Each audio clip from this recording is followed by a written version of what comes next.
ওম শান্তি। আজকে একটা নতুন ক্লাস করাতে চাইছি, যে ক্লাসটা সবার জন্যই প্রয়োজন। আমাদের অনেক ভাই বোনেরাই এই কথা কমপ্লেন করে যে যোগ লাগাতে পারি না, যোগে বসলেও একসাথে অনেকক্ষণ বসতে পারি না, আমার মন একাগ্র করতে ভীষণ মুশকিল হয়। এগুলোকে কি করে ঠিক করা যাবে? তো সত্যি কথায় যোগের জন্য রাজযোগের অভ্যাস করতে গেলে একাগ্রতার ভীষণ প্রয়োজন, কিন্তু সেই একাগ্রতা না এলে রাজযোগের অভ্যাস করা যাবে না। আর এই একাগ্রতা আমাদের কি কি কারণে ভঙ্গ হয়ে যায়, কেন একাগ্রতা আমরা আনতে পারি না, তো সেটা আমাদের জানা দরকার। এক তো আমরা ছোট থেকেও দেখি যে ছোট ছোট বাচ্চাকেও বড়রা বলে থাকেন যে মন দিয়ে পড়ো, মন দিয়ে এই কাজটা করো, কিন্তু ও বাচ্চা তো বোঝে না যে মন দিয়ে করো কথাটার মানে কি করে তাকে সেটা করতে হবে, এই সম্পর্কে কেউ কিন্তু শেখায় না। তো আমরা দেখি যে আসলে কিন্তু যার যেখানে রুচি থাকে, তো সে সেখানে কিন্তু তার একাগ্রতা খুব সহজেই আনতে পারে। অনেক সময় আমরা দেখি যে ছোট বাচ্চা ও হয়তো গেম খেলছে, মা হয়তো তাকে অনেকক্ষণ ধরে ডাকছেন, বাবু তোর তো খিদে পেয়েছে, আয় খেতে আয় খেতে আয়, কিন্তু বাবু শুনতেই পারছে না। কারণ কি? তার মন তো ডুবে আছে সেই গেম খেলার দিকে, তাই ও শুনতে পাচ্ছে না। অনেক সময় দেখা যায় ছেলে মেয়েরা বাইরে খেলতে গেছে, কেউ বাচ্চা হয়তো ক্রিকেট খেলতে গেছে, কেউ ফুটবল খেলতে গেছে, যে কোনো ধরনের খেলা সে খেলতে গেছে, খেলতে খেলতে হঠাৎ সে হয়তো পড়ে গেল, তার হাতে পায়ে কাটা ছেঁড়া হয়ে গেল, চোট লাগলো ভালো রকম, কিন্তু ও ঘরে ফিরে আসার পরে যদি বড়রা তাকে বলে, মা যদি তাকে বলেন যে তুমি আর খেলতে এখন যেও না, দেখো তোমার হাতে পায়ে চোট লেগেছে, তোমার তো কষ্ট হচ্ছে, তো এখন কয়েকদিন খেলতে যেও না, বাচ্চা কি শুনবে? ওর তো নেশা ওইখানে, ওকে কিন্তু জোর করে বলতেই হয় না যে তুমি খেলতে যাও, ও নিজের রুচি নিয়েই খেলতে যায়। ওর যতই চোট লাগুক ও ঘরে বসে থাকতে পারে না। তো যার যে কাজে রুচি আছে, তো সেই কাজে সে অবশ্যই এগিয়ে যায় এবং বারবার সে অনুশীলন করে, অর্থাৎ অভ্যাস করে। তো মুখ্যরূপে কিন্তু তাই যে একাগ্রতা আনার জন্য আসলে রুচি দরকার এবং অনুশীলনের প্রয়োজন। যেখানে অনেক সময় আমরা দেখি প্রথম প্রথম কেউ হয়তো রান্না করতে জানে না, কিন্তু ও রান্না করতে করতে ওর যদি রুচি এসে যায়, ও তখন রান্না করাতে এক্সপার্ট হয়ে যায়, কত সুন্দর রান্না করে, সবার কাছে প্রশংসার পাত্র হয়। কেউ হয়তো বাগান বানাতে চায়, কেউ হয়তো সেলাই করতে চায়, কেউ হয়তো সাঁতার কাটতে চায়, কেউ হয়তো কোনো যানবাহন চালায়, হয়তো সে সাইকেল চালানোই হোক আর বাইক চালানোই হোক, স্কুটি চালানোই হোক। ওই সময় আমরা দেখি যে গাড়ি চালাতে গিয়ে কত সময় সে কিন্তু ছোটোখাটো অ্যাক্সিডেন্ট হয়তো করে ফেলে, শিখছে যখন, কিন্তু ও কি তা বলে ছেড়ে দেয়? ওর তো দ্বিগুণ তিনগুণ ইচ্ছা নিয়ে, রুচি নিয়ে এগিয়ে যায় যে আমাকে গাড়ি চালানো শিখতেই হবে। যে কোনো গাড়ি চালাতে প্রথমেই তো আর পারে না, কিন্তু ধীরে ধীরে ধীরে ধীরে সে কত পারদর্শী হয়ে যায়। তো যে কোনো ব্যাপারে আমরা দেখি যার যেদিকে রুচি, যেমন আমরা সৈনিকদের জন্যও দেখি ওদের ভিতর থেকে একটা রুচি থাকে যে ও সেনা বিভাগে যোগ দেবে, ও যুদ্ধ করবে, ও মিলিটারি হবে। তো তার জন্য ছোট থেকেই হয়তো সে স্কাউট শিখতে যায়, স্কাউটে যোগ দেয়, এনসিসি করে, আরও বড় হয়ে ধীরে ধীরে ও মিলিটারিতে পরীক্ষা দেয়, দিয়ে সেখানে যোগ দেয়, দিয়ে শেখে। তারপরে ও হয়তো কত বড় একজন সেনা তৈরি হয়ে যায় দেশের জন্য। তার মনে যে দেশপ্রেম আছে, তো তার জন্য সে সৈন্য বিভাগে যোগ দিয়ে সে কিন্তু যুদ্ধ করতে শিখে যায়। এটাও তার নেশা।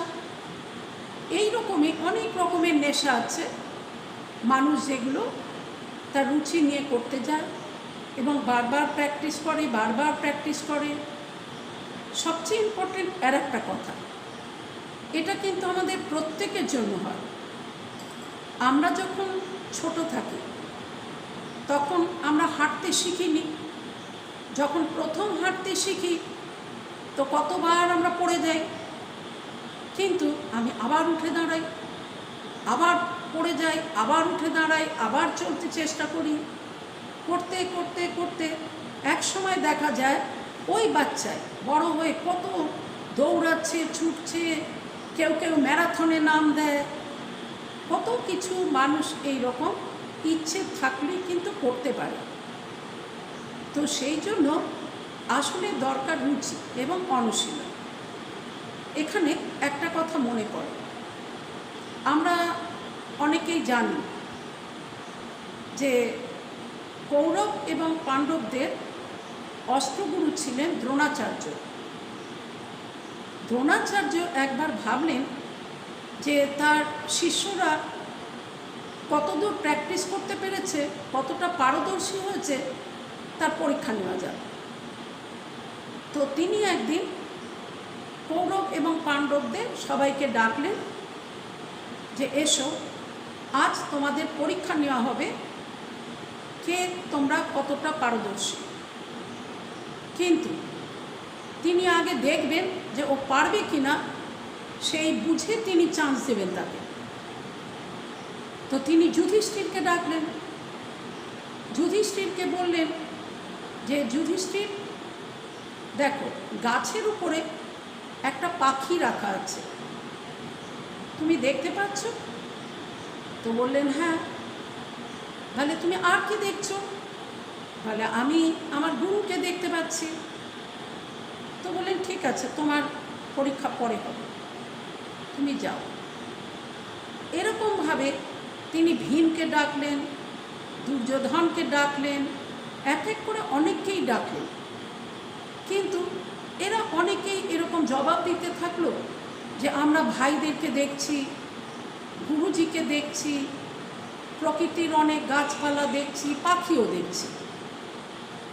তো তিনি কিন্তু এক এক করে সবাইকে ছুটি দিলেন যে না, তোমার এখনো সময় হয়নি। তারপরে তিনি এক সময় অর্জুনকে ডাকলেন। অর্জুনকে ডেকে বললেন যে অর্জুন, ওই গাছের উপরে একটা পাখি রাখা আছে, তুমি ওই পাখিটা ছাড়া আর কি দেখছো? অর্জুন জবাব দিল যে আমি কেবল পাখিটার চোখ দেখতে পাচ্ছি, আর কিছুই দেখতে পাচ্ছি না। তখন গুরুজি বুঝলেন যে অর্জুনের দ্বারা হবে। তখন তিনি বললেন আরও মন দিয়ে দেখো, ভালো করে দেখো। তখন অর্জুন বলল আমি এবার কেবলমাত্র পাখির চোখের মণিটাকে দেখতে পাচ্ছি। তখন গুরুজি বললেন মারো তীর। অর্জুন মারল, সে সফল হলো। তো এটার মানে কি? অর্থাৎ যে পাখির চোখের যে মণি, যে কেন্দ্রবিন্দু, সেইখান থেকে সেইখান জায়গায় মনোনিবেশ করতে পারা, এটাই কিন্তু আসল তীরন্দাজের লক্ষ্য। যখন এমনিতেও ছোট ছোট যখন এনসিসি করানো হয়, মিলিটারিতে সে যোগ দেয়নি তখনও, যদি রাইফেল শুটিং শেখানো হয় তখনও কিন্তু ওই রকমই করা হয়। একটা ছোট্ট বিন্দু দেওয়া থাকে মাঝখানে, আর তার চতুর্দিক দিয়ে রাউন্ড রাউন্ড রাউন্ড এরকম দেওয়া থাকে। এবং শুটিংয়ের সময় সবাই যখন বন্দুক নিয়ে শুয়ে পড়ে, তো প্রত্যেককেই শেখানো থাকে যে লক্ষ্য হবে একদম মাঝের কেন্দ্রীয় বিন্দুতে টার্গেট নেওয়া। যে যত বেশি ভালো কেন্দ্রের দিকে যায় সে তত বেশি নাম্বার পায়, অর্থাৎ সে তত বেশি পারদর্শী। তো এই যে মনকে মনোনিবেশ করতে পারা, এটা কিন্তু অভ্যাসের প্রয়োজন আছে, ইচ্ছার প্রয়োজন আছে। কিন্তু এই রাজযোগের জন্য অনেকেই কেন এই রকম কমপ্লেন করে যে আমার কিন্তু মন একাগ্র হয় না? এর পিছনে কারণ কি হতে পারে? প্রথমে তো জানা দরকার যে এই মন জিনিসটা কি। মন আমাদের শরীরের মধ্যে কোন জায়গায় থাকে? মনকে একাগ্র করতে গেলে কি করতে হয়? তো প্রথমে এটুকু আলোচনা করা হোক যে মনকে একাগ্র করার জন্য অনেক অনুশীলনের প্রয়োজন। অর্জুনের একটা ঘটনা আছে মহাভারতে। একবার দ্রৌপদীর বাবা দ্রুপদ রাজা, তিনি এরকম ঠিক করেছিলেন যে দ্রৌপদীর স্বয়ংবর সভা হবে, তো তার আগে অনেক বড় বড় রাজা রাজকুমার সবাইকে তিনি আমন্ত্রণ জানালেন। সবাই এলো। তখন দ্রুপদ রাজা বললেন যে আমার মেয়ের স্বয়ংবর তার সাথে হবে যে তিনি দেখালেন যে একটা মাছকে উপরে সুতো দিয়ে বাঁধা আছে, মাছটা কিন্তু অনবরত ঘুরছে, আর তার নিচে জল রাখা আছে, যে জলের মধ্যে ওই মাছের চিত্রটা দেখা যাচ্ছে। তিনি বললেন যে ওই জলের দিকে দৃষ্টি রেখে ওই মাছটাকে তীর মারতে পারবে, তার সাথে দ্রৌপদীর স্বয়ংবর হবে। যেহেতু দ্রৌপদী রূপে গুণে সব দিকেই তিনি মহীয়সী ছিলেন, তো অনেকেই তখন দ্রৌপদীর স্বয়ংবরের জন্য চেষ্টা করতে থাকলো, কিন্তু কেউই তাতে সফল হতে পারল না। লাস্টে অর্জুন এলো। অর্জুন বলল আমি পারব। অর্জুন এসে ওই জলের দিকে দৃষ্টি রেখে ও ওপরের দিকে মাছটার ওপরে ও তীর মারল। ব্যাস, তীর মারতেই মাছটাকে তীরবিদ্ধ হয়ে গেল। তো তখন তো দ্রুপদ রাজা খুব খুশি হয়ে গেলেন, সবার মাথা নিচু হয়ে গেল। তো তখন অর্জুনের সাথে দ্রৌপদীর স্বয়ংবর হল। অর্থাৎ কি, অর্জুন এরকম বারবার সফল হচ্ছিল কি করে? তো দেখা গেছে যে অর্জুন রাত্রিরে যখন সবাই ঘুমিয়ে থাকতো, তখন অর্জুন কিন্তু উঠে প্র্যাকটিস করত। ওর ভীষণ রুচি ছিল, আর তাই ও এত বড় পারদর্শী হয়ে গেছিল। তো আমাদেরকেও যদি বারবার যে কোনো কাজেই পারদর্শী হতে হয়, তাহলে কিন্তু অনেক অনেক অনুশীলন, অভ্যাস এবং রুচি থাকা দরকার। তো দেখা যায় অনেকেই রাজযোগ তো করতে চায়, কিন্তু এখানে যে নিয়ম আছে যে ভোরবেলা উঠে তখন পরমপিতা পরমাত্মা শিব বাবাকে স্মরণ করা, নিজেকে আত্মা নিশ্চয় করা এবং তাকে স্মরণ করা, এই কাজটা অনেকেরই মধ্যে রুচি আসে না, সে করতে চায় না। যদি বা উঠে বসে, ঘুমিয়ে পড়ে, অমৃত বেলা মিস, দিনের পর দিন এরকম চলতে থাকে। তারপরে মুরলির ক্লাস হয়, যেটা ঈশ্বরের মহাবাক্য, সেইটা শোনা কত জরুরি, কিন্তু দেখা যায় সেখানেও অনেকেই অ্যাবসেন্ট করে। কারো কারো নেশা থাকে, তারা রেগুলার অমৃত বেলা করে, কারণ অমৃত বেলা তো বরদানই বেলা।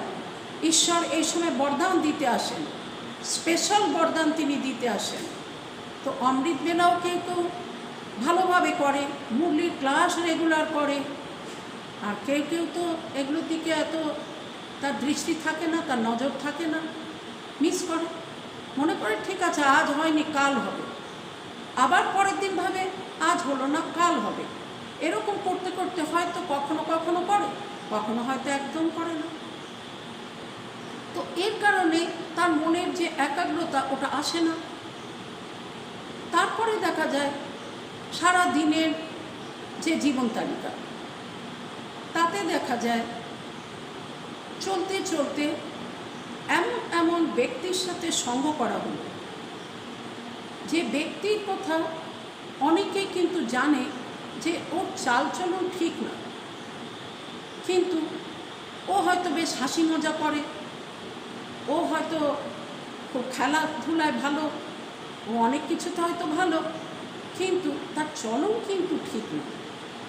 আর আমি মনে মনে তার সঙ্গ করতে শুরু করেছি, তার সঙ্গে ওঠা বসা করছি, ও যেমন যেমন বলছে আমারও সেরকমই পছন্দ হয়ে গেল। তো যদি এইরকম সঙ্গদোষ থাকে তো তাহলে কিন্তু মন একাগ্র করা যাবে না, কারণ আমি তো কুসঙ্গ করছি। যদি ভালো ব্যক্তির আমি সঙ্গ করি, যারা ভালো করে চলে, যাদের চালচলন ভালো, যারা অন্যের কাছে প্রশংসার পাত্র, যদি তার সঙ্গে আমি সঙ্গ করতাম তো তাহলে আমার জীবনটা অন্যরকম হতে পারত। আর আমি ইচ্ছা করে নিজের জীবনটাকে নষ্ট করছি। তো যখন আমি এবার রাজযোগ করার চেষ্টা করব, তখন তো আমি কার সাথে কি কি কথা বলেছি, ওই নেগেটিভ কথাগুলো, ওই ব্যর্থ কথাগুলো, ওগুলোই মনের মধ্যে উঁকি দেবে, বারবার ওই দিকেই মনের আকর্ষণ যাবে। তো তখন তার যোগে মন একাগ্র হলো না। আরও দেখা যায় সারা দিনে খাওয়া দাওয়ার সময় অনেকের কী থাকে, খাওয়ার প্রতি প্রচুর লোভ থাকে। খাওয়া তো শরীরের জন্য দরকার, সবাই খাবে, কিন্তু যদি খাবারের প্রতি প্রচুর লোভ হয়, অনেক বেশি করে খেয়ে নেওয়া, চুরি করে খেয়ে নেওয়া, তো তাহলে এগুলো কিন্তু মনের একাগ্রতাকে নষ্ট করে। আরও হয়তো দেখা যাচ্ছে কেউ আমার থেকে কোনো কাজে এগিয়ে আছে, আমি তখন সহ্য করতে পারছি না, আমার ওর প্রতি জেলাসি অর্থাৎ ঈর্ষা এসে যায়, ওকে আমি সহ্য করতে পারি না, ওকে কি করে বাধা দেব, ওর নামে লোকের কাছে কি করে বদনাম করব, মানুষের নজরে কি করে ওকে ছোট করব, এই সব বুদ্ধিগুলো চলতে থাকে। তো এই রকমের ঈর্ষা, হিংসা, কারো প্রতি ঘৃণা, হয়তো সে জানা কথা, হয়তো সে অনেক ছোট ফ্যামিলিতে হতে পারে জন্ম নিয়েছে, হয়তো গরিব, হয়তো পড়াশোনায় অত ভালো নয়, অনেক দিক থেকে হতে পারে ও একটু নিচে আছে, কিন্তু তাকে ঘৃণা করা, কোনো না কোনো তার মধ্যে ত্রুটি দেখে তাকে ঘৃণা করা, কাউকে অপমান করা, কাউকে অভিশাপ দেওয়া। এবং আরেকটা হয় যে যখন পরশ্রী কাতরতা বলে, যেটা অন্যের কিছু দেখে আমি ওই নাগালের মধ্যে পৌঁছাতে পারবো না, কিন্তু আমার মনে মনে ইচ্ছা হয় যে আমারও কেন ওর মতন হবে না, সেইটা নিয়ে মনের মধ্যে চলতে থাকে।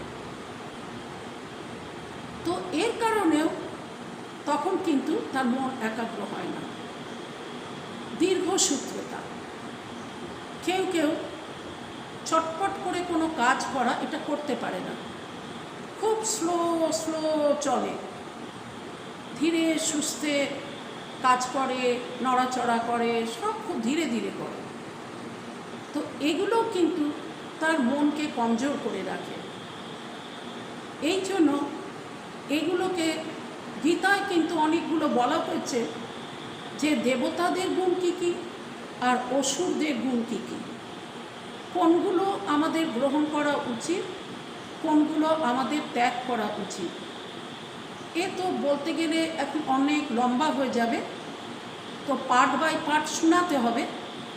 তো আমাদেরকে এইগুলোকে দেখতে হবে যে আমরা এমন কি কি ভুল করি যার দ্বারা আমাদের মন একাগ্র হয় না।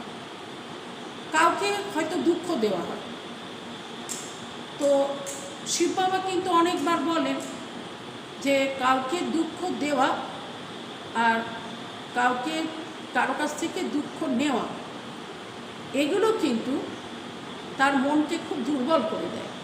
তো এইগুলো না করা। তারপরে দুনিয়ার প্রতি অনেক কিছুর প্রতি আকর্ষণ রাখা, এটা চাই, ওটা চাই, ওটা চাই, এই যে আকর্ষণ, যেগুলো কিন্তু আমাকে সাময়িক সুখ দিতে পারে, অল্পকালের সুখ দিতে পারে, কিন্তু আমার মন বুদ্ধি ছুটে যায় সেইগুলোর প্রতি। সেগুলো কিন্তু বিনাশী, আজ আছে কাল নাও থাকতে পারে। ওই দিকের মনের আকর্ষণ। অনেকে থাকে যে শরীরকে সাজানোর দিকে তার ইচ্ছা। হ্যাঁ, কতজন হয়তো যায় বিউটি পার্লারে, যায় অনেক অনেক পয়সা খরচা করে নিজেকে সাজায়। কেন না? অন্যকে আকর্ষণ করার জন্য। তো এগুলোর দ্বারাও কিন্তু তার মন কিন্তু কমজোর হয়ে যায়, দুর্বল থাকে, তার মন তো শক্তিশালী হয় না। তো সেই জন্য সে তখন মনকে একাগ্র করতে পারে না, তার মন কিন্তু বিভ্রান্ত হয় এবং সারাদিন হয়তো এর সাথে ওর সাথে তার সাথে কারো না কারো পরনিন্দা করা, পরচর্চা করা, এতে মন ব্যস্ত থাকে। দুনিয়ার অনেক কিছু খবর নিতে হবে, কোথায় কি হচ্ছে, কোথায় কি হচ্ছে, হয়তো সেগুলো আমার কোনো প্রয়োজনই নেই, কিন্তু আমার মন বুদ্ধি ওইদিকে ছুটে বেড়ায়, আমি তাতেই ব্যস্ত। তো মন তাহলে একাগ্র হয় না। তারপরে অন্যের দোষ দেখা, এ কি ভুল করেছে, ও কি দোষ করেছে, ও কি দোষ করেছে, দিন রাত ওইগুলোকে চিন্তন করা, ওইগুলোকে দেখা, ওইগুলো নিয়ে অন্যের সঙ্গে আলোচনা করা। তো ব্যাস, তখন কি হয়, তার মন আর একাগ্র হতে পারে না। তারপরে দেখা যায় যে অনেকেই এরকমও করে যে 5 বিকারের বশীভূত হয়ে থাকে। কখনো কাম বিকার, কখনো ক্রোধ বিকার, কখনো লোভ, মোহ, অহংকার, কোনো না কোনো বিকারের যারা বশীভূত থাকে তাদের তো মন একাগ্র হতে পারে না। হ্যাঁ, এমন নয় যে রাতারাতি কেউ এই বিকারগুলোর উপরে বিজয়ী হয়ে যাবে, কিন্তু তবু পার্সেন্টেজ তো হবে। অনেক বেশি আগে হয়তো হতো, এখন যখন আমরা ঈশ্বরের সন্তান হলাম, যখন আমাদের মধ্যে জ্ঞান এসে গেল, তখন তো আমাদের লক্ষ্য হবে যে এইগুলো যেন আমাকে বিন্দু মাত্র স্পর্শ করতে না পারে। হ্যাঁ, অসাবধানতায় কিছু হয়ে গেছে, ভুল করে কিছু হয়ে গেছে, সেটা আলাদা কথা, কিন্তু আমার ওই বিকারগুলোর দিকেই আকর্ষণ, ওইগুলো ছাড়া আমার দিন কাটে না। তো তাহলে তো তার মন একাগ্র হবে না।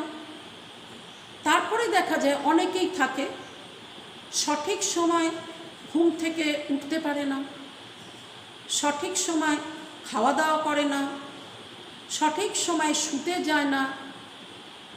তো এগুলো যে নিয়মানুবর্তিতা বলে, সেটা তার জীবনে নেই বললেই চলে। যে কাজ যখন করার সেই কাজ তখন করা হলো না। খাওয়ার সময় শোয়া, শোয়ার সময় খাওয়া, এই রকম যখন উল্টো চলতে থাকা হয়, তো তখন কিন্তু মনকে একাগ্র করা খুব কঠিন হয়ে যায়। যত কম বলা যায়, অনেকেই অনেক বেশি বলতে থাকে। ঠিক আছে, কথাগুলো যদি ভালো কথা হয়, কারো কল্যাণের জন্য হয়, তো সেখানে অনেক কথা বলা তো ভালো, কিন্তু যেগুলো ফালতু কথা, যেগুলো ব্যর্থ কথা, সেইগুলো যদি সারা দিন ওইগুলো বলতে থাকা যায়, তো তখন কি হবে? তখন তার শক্তি কত, তার এনার্জি যে ওটা কত ওয়েস্ট যাচ্ছে।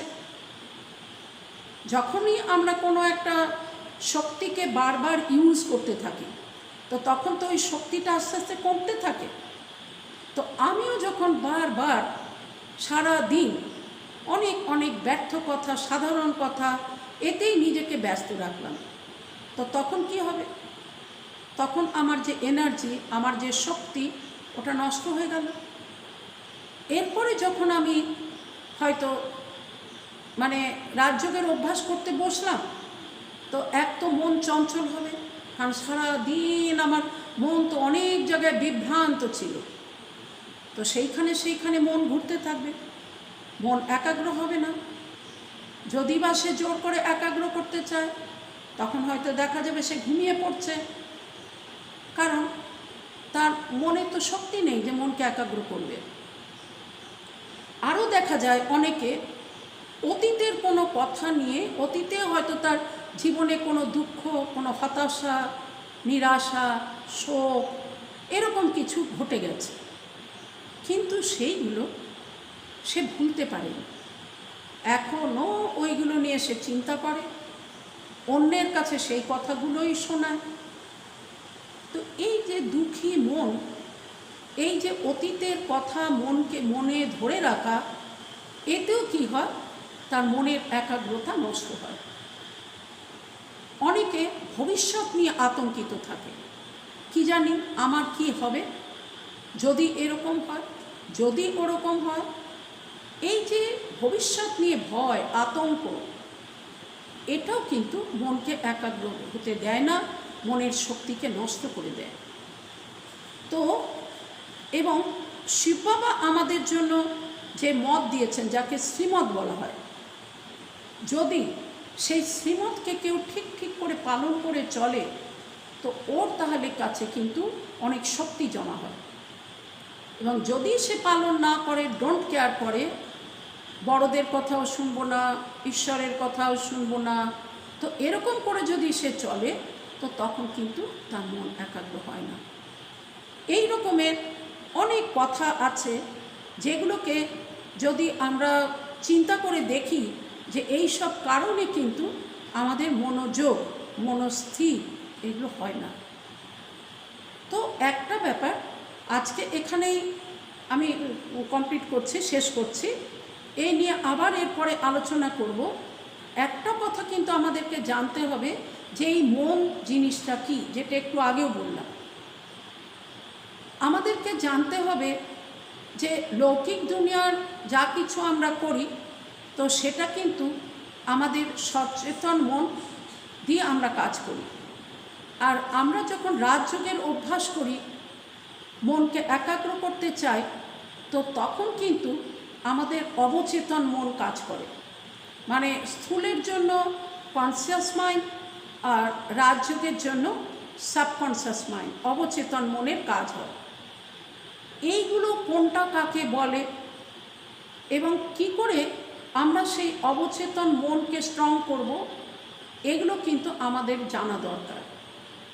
এবং যেমন মনের একাগ্রতা নষ্ট হলে কত ক্ষতি হয়ে যায়, তেমনি একাগ্রতা এলে আমাদের কি কি লাভ হয়, রাজযোগের দ্বারা আমাদের কি কি প্রাপ্তি হয়, যেটা যদি একবার কেউ শিখে যায়, তখন কিন্তু ও নিজেই চাইবে যে না, আমি অন্য সব দিক থেকে বুদ্ধিকে সরিয়ে রেখে আমি একমাত্র ঈশ্বরকেই স্মরণ করব, যাতে আমার অনেক বেশি খুশি, আনন্দ এরকম হবে, আমার মন একাগ্র হবে।